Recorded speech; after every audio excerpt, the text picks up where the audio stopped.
కడుపు నొప్పిని భరించడం కష్టం అనుకుంటాం. కడుపు నొప్పిని తాళలేక ఆత్మహత్యలు చేసుకున్న వాళ్ళ గురించి మనం తరచూ పేపర్లలో, టీవీల్లో చూస్తూ ఉంటాం. భరించలేని కడుపు నొప్పి లాంటిదే మైగ్రేన్ కూడా. తలలో ఒకవైపు సమ్మెటితో బాదుతున్నట్లుగా ఉంటుంది.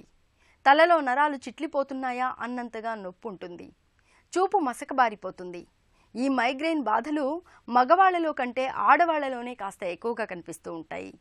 రోజువారీ జీవనాన్ని దుర్భరంగా మార్చే మైగ్రేన్ గురించి ఇప్పుడు తెలుసుకుందాం.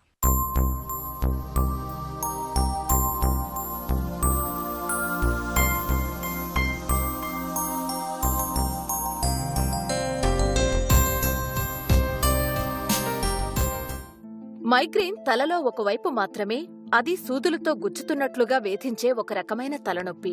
మాడుపై సమ్మెటతో బాదుతున్నట్లుగా, రక్తనాళాలు చిట్లిపోతున్నట్లుగా, నరాల్లో ఉప్పెనలు పోటెత్తుతున్నట్లుగా మైగ్రేన్ మనిషిని బాధిస్తుంది.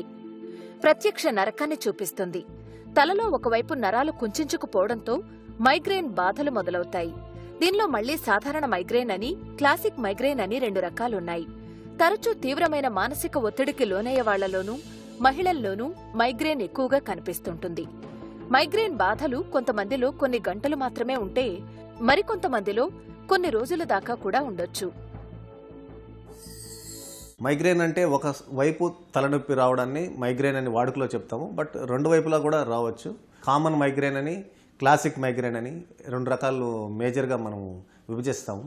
ఈ కామన్ మైగ్రేన్లో జనరల్గా హెడేక్ వస్తుంది. హెడేక్తో పాటు ఒక వాంతులు అలా అవ్వచ్చు.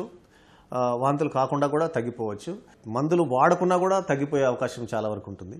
బట్ కొంతమందికి ఎక్కువ సివియారిటీ ఉన్న వాళ్ళకి కామన్ మైగ్రేన్లో కూడా మనము మందులు వాడాల్సిన అవసరం ఉంటుంది. బట్ ఈ క్లాసిక్ మైగ్రేన్లో ముఖ్యంగా హెడేక్ అనేది ఒకవైపే వస్తుంది అనమాట. దాంతోపాటు ఆ వైపు నుంచి అది రెండో వైపుకి స్ప్రెడ్ అవ్వచ్చు. లేదంటే మనకి కాళ్ళకి చేతులకు కూడా ఒక తిమ్మిరి లెక్క స్ప్రెడ్ అవ్వచ్చు.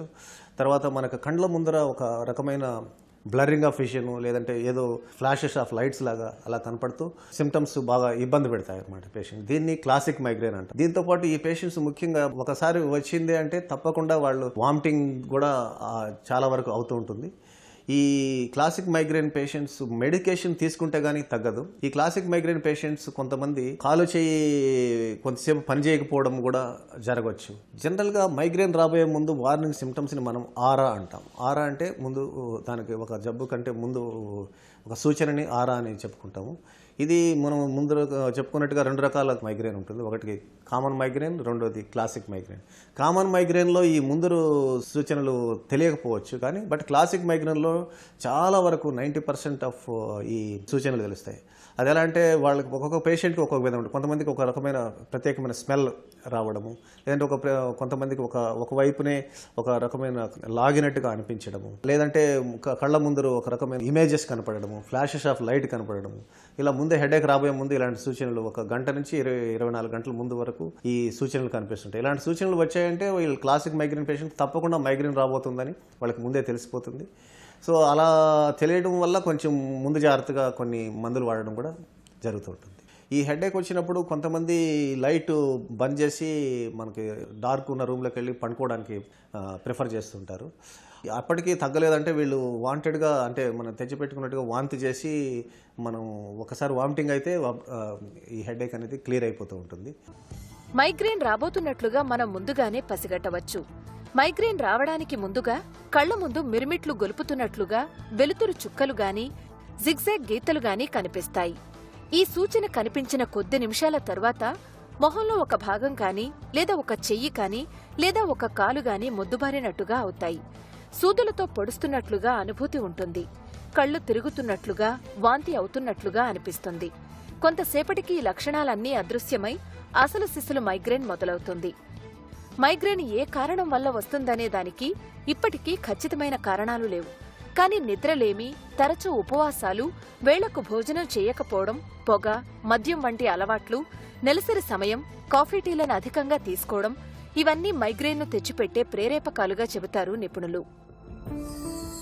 మైగ్రేన్ అనేది లేడీస్లో ఎక్కువ పర్సెంట్ అని చెప్పుకుంటుంటాం. దీనికి ముఖ్య కారణాలు హార్మోనల్ చేంజెస్. అంటే లేడీస్కి ఈ మెన్సెస్ అనేది ఒక అంతర్భాగం కాబట్టి వాళ్ళకి ఈ ఈస్ట్రోజన్ హార్మోన్ లెవెల్స్ ఫ్లక్చువేషన్స్ రావడం, ముఖ్యంగా మెన్సెస్ టైమ్స్లో ఇది ఎక్కువగా కనపడడం జరుగుతూ ఉంటుంది. జెనెటిక్ కొన్ని HLA జీన్స్ తేడాలు కూడా లేడీస్లోనే ఎక్కువ ఉండడం వల్ల వాళ్ళలోనే ఎక్కువ మైగ్రేన్ అనేది కనబడుతూ ఉంటుంది. ఈ జెనెటిక్ కారణంతో పాటు వాళ్ళ యొక్క హ్యాబిట్స్, వాళ్ళ యొక్క ఆహారపు అలవాట్లు, నిద్ర లేకపోవడము, లేటుగా తినడము, ఉపవాసం ఉండడము, ఇలాంటి కారణాల వల్ల జెనెటిక్గా ఉన్న టెండెన్సీ అనేది బయటకు వచ్చి వీళ్ళకి ఎక్కువ సివియర్ పళ్ళలో హెడేక్ వచ్చే అవకాశం ఉంటుంది. చిల్డ్రన్లో ముఖ్యంగా జెనెటిక్ ఫ్యాక్టర్స్ ఎక్కువగా ప్లే చేస్తాయి.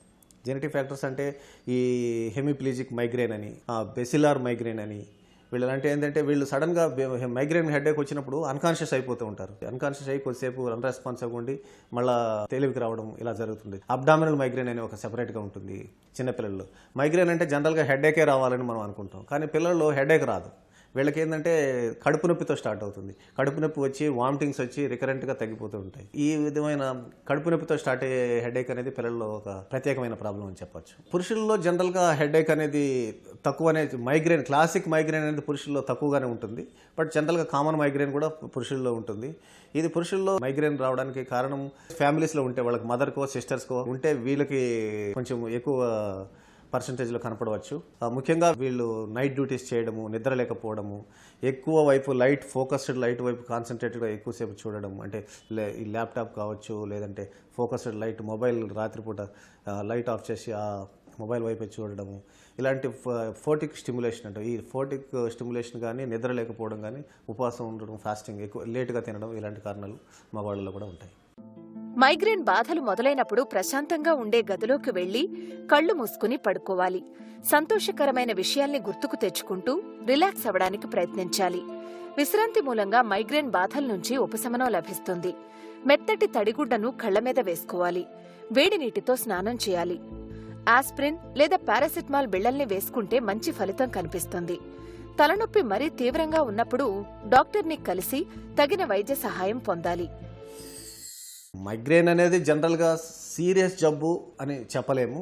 బట్ క్లాసిక్ మైగ్రేన్ అని మనం అనుకున్నట్టుగా అది మాత్రం సీరియస్ కాన్సిక్వెన్సెస్కి ఎస్పెషల్లీ దారితీసే అవకాశం ఉంటుంది. చాలా మందికి మైగ్రేన్ అనేది చాలా సింపుల్ సిమ్టమ్ ఉంటుంది. ఎప్పుడో వారానికి ఒకసారో లేదంటే 6 నెలలకు ఒకసారి మైల్డ్గా హెడేక్ వస్తుంది. ఒక 10 నిమిషాలు రెస్ట్ తీసుకోవడం, లేదంటే ఒక అర్ధగంట పండుకోవడం, ఇలా మందులు లేకుండానే వాళ్ళకి జరిగిపోతూ ఉంటుంది. బట్ కొంతమందికి మైగ్రేన్ వచ్చి సివియర్గా వామిటింగ్స్ వచ్చి పర్సిస్టెంట్గా రోజంతా వామిటింగ్ అవ్వడము, తినలేకపోవడము, హెడేక్ అలాగే ఉండడము, లేదంటే ఒక కాలు చేయి తిమ్మిరెచ్చినట్టుగా పని చేయలేని పరిస్థితి, ఇలా ఉంటే ఖచ్చితంగా వెంటనే డాక్టర్ దగ్గరికి వెళ్ళి వాళ్ళు అట్లీస్ట్ హైడ్రేషన్, అంటే వాళ్ళు తినలేరు కాబట్టి ఇంట్రావెనస్ సెలైన్ కానీ లేకపోతే మందుల రూపంలో కానీ తీసుకోవాల్సిన అవసరం ఉంటుంది. మైగ్రేన్ చికిత్స అనేది వాళ్ళ యొక్క సివియారిటీ, అంటే సిమ్టమ్స్ ఎంత సివియారిటీ ఉంది అనే దాని మీదనే ఆధారపడి ఉంటుంది. కొంతమంది 6 నెలలకు ఒకసారి లేకపోతే సంవత్సరానికి ఒకసారి మైల్డ్ హెడేక్ వచ్చి కామన్ మైగ్రేన్ వచ్చి తగ్గిపోయే వాళ్ళకి మనకు మందులు ఇవ్వాల్సిన అవసరం ఉండదు. వాళ్ళు వాళ్ళ లైఫ్ స్టైల్ చేంజ్ చేసుకుంటే సరిపోతుంది. ముఖ్యంగా వాళ్ళు టైంకి భోజనం అనేది తినడము, అంటే ఎక్కువ గ్యాప్స్ బిట్వీన్ ద మీల్స్ లేకుండా చేసుకోవడము, తర్వాత ముఖ్యంగా నిద్ర అనేది టైంకి at least minimum 7 to 8 hours sleep ఉంటే వీళ్ళకి మందులు అవసరం ఉండదు. బట్ సివియర్ మైగ్రేన్ అంటే క్లాసిక్ మైగ్రేన్ పేషెంట్స్ కానీ, లేదంటే వాళ్ళ యొక్క లైఫ్ స్టైల్, వాళ్ళ యొక్క డైలీ యాక్టివిటీస్ ఎఫెక్ట్ అవుతున్నాయంటే, అంటే వాళ్ళకి ఆఫీస్కి వెళ్తున్న పర్సన్స్ ఆఫీస్కి వెళ్ళలేకపోతున్నారు, లేదా ఒక ఎవ్రీ టైం హెడేక్ వచ్చినప్పుడు 2-3 రోజులు మనం రెస్ట్ తీసుకోవాల్సి వస్తుంది. అలాంటి వాళ్ళకి మందులు ఖచ్చితంగా అవసరం ఉంటుంది. ఈ మందులు అనేది ఎన్ని రోజులు వాడాలి అనేది ఒక నిర్దిష్టమైన టైం ఫ్రేమ్ ఏం లేదు. వాళ్ళకి హెడేక్ తగ్గి మినిమం ఒక 3-4 months వరకు హెడేక్ లేకుండా ఫ్రీగా ఉన్నంత వరకు మనం మందులు ఇస్తూనే ఉండాలి. ఒకసారి 6 నెలలు వాడాల్సి రావచ్చు, సంవత్సరం కాబట్టి కొంతమందికి 5 years కూడా వాడాల్సి రావచ్చు. బట్ అల్టిమేట్గా ఈ హెడేక్ అనేది వాళ్ళ యొక్క ఆహారపు అలవాట్లు, వాళ్ళ లైఫ్ స్టైల్ మాడిఫై చేసుకుని మంచిగా మందులు వాడితే ఈజీలీ క్యూరబుల్ ప్రాబ్లం. ముఖ్యమైన అంశము ఈ మైగ్రేన్లో జీవనశైలి, అంటే లైఫ్ స్టైల్. ముఖ్యంగా వీళ్ళు చేయవలసినది రెగ్యులర్గా టైం ఫ్రేమ్డ్ డైట్. అంటే మనము 6 hours మనం 3 times ఎందుకు తింటామంటే మనకి గ్లూకోజ్ అనేది బ్రెయిన్కి డిప్రైవ్ అయినప్పుడు, గ్లూకోజ్ లేకపోతే ఇది హెడేక్ అనేది ప్రెసిపిటేట్ అవుతుంది. సో మార్నింగ్, మధ్యాహ్నము, రాత్రి అనేది ఈ టైమింగ్స్ అట్లీస్ట్ మ్యాక్సిమం ఒక 1 hour అటు ఇటు మధ్యలో మీల్స్ అనేది చేయవలసి ఉంటుంది. At the same time sleep, నిద్ర అనేది చాలా పర్ఫెక్ట్గా టైమ్లీ ఉండాలి. మార్నింగ్ మధ్యాహ్నం పండుకొని రాత్రి నిద్ర లేకుండా మళ్ళీ లేట్గా లేచి మళ్ళీ ఇలాంటి ఇర్రెగ్యులర్ స్లీపింగ్ హ్యాబిట్స్ అనేది అస్సలు సరిపడదు. దీంతోపాటు ముఖ్యంగా కొంతమందికి మైగ్రేన్ అనేది కొన్ని రకమైన ఆహారపు అలవాట్ల వల్ల ప్రెసిపిటేట్ అవుతుంటుంది. ముఖ్యంగా రెడ్ వైన్, అట్లా జనరల్గా మన వైపు ఉండకపోవచ్చు. యూరోపియన్ కంట్రీస్లో రెడ్ వైన్ అంటాం. బట్ ఇక్కడ మన ఇండియన్ కంట్రీస్లోకి వస్తే చీజ్, బటర్, చాక్లెట్, ఇవన్నీ కూడా ఇలాంటి ఎక్కువ ఫ్యాటీ ఫుడ్స్ కొంతమందికి మైగ్రేన్ ప్రెసిపిటేట్ చేస్తుంటుంది. ఇలా కాకుండానే కొంతమందికి కొన్ని ప్రత్యేకమైన పేషెంట్స్ వాళ్ళు తింటున్న నట్స్, వాళ్ళు తింటున్న రోజు ఆహారం, కొన్ని ఆహారము వాళ్ళకి ఒక రకమైన ఆహారం వాళ్ళకి మైగ్రేన్ తెప్పిస్తుంటుంది. దాన్ని గమనించి వాళ్ళు ఆ ఆహారాన్ని లేకుండా చూసుకోవాలి. మైగ్రేన్ను నివారించుకోవడానికి జీవనశైలిలో తగిన జాగ్రత్తలు తీసుకోవాలి. నిత్యం ఎదురయ్యే ఒత్తిళ్లు, ఆందోళనలను తట్టుకునేందుకు యోగా, ధ్యానం, ప్రాణాయామాల్ని ఆచరించాలి. నిత్యం కాసేపైనా నడవాలి. పొగ, మద్యం వంటి అలవాట్లు ఉన్నట్లయితే వాటిని వెంటనే విడనాడాలి. పడని ఆహారాలు, పానీయాలకు దూరంగా ఉండడమే మేలు. మైగ్రేన్ మందుల విషయంలో కూడా జాగ్రత్తగా ఉండాలి. డాక్టర్ చెప్పిన మోతాదులో మాత్రమే మందుల్ని వాడాలి. ఇలా అన్ని రకాలుగా తగిన జాగ్రత్తలు తీసుకోవడం ద్వారా మైగ్రేన్ ముప్పును చాలా వరకు నివారించుకోవచ్చు.